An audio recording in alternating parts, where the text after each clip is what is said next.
Hi guys, this is David. You might know me as Smashtime Strings from Instagram or from my YouTube Smashtime Studios.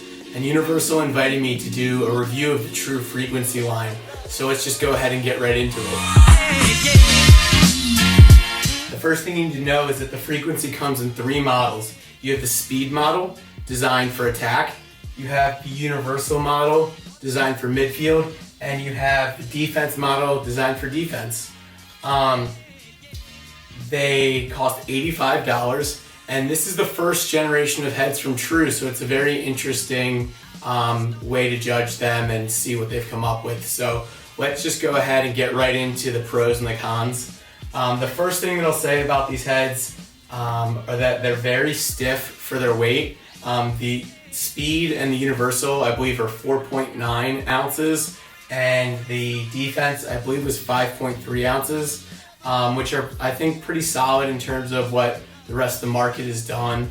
And they are very durable feeling. I haven't completely given them a full breakdown, but they feel very stiff, and having a stiff head is important for ground balls, important for the durability, important for accuracy or consistency. So they say that they use a lot of triangles in designing the head, and it feels pretty solid to me. So that's usually the first thing that I test with the head, and I'd say that they did a pretty good job. The next thing I'll say is that they were all pretty easy to string. Even though they look similar, they have different bottom rails. So each bottom rail is designed to be ideal for a different type of pocket. The speed is a lower pocket, the universal is a mid pocket, the defense is a higher pocket. And then I think there are 21 stringing holes. So stringing was definitely pretty easy on this, which is important. And that leads me to what I really like about this head is having those different bottom rails. I really like this move that you've seen String King do it, and now True is doing it, to throw all of their effort into sort of making one head three different ways. I'm a really big fan of this. I think that it probably is the most efficient way for someone to design a full line.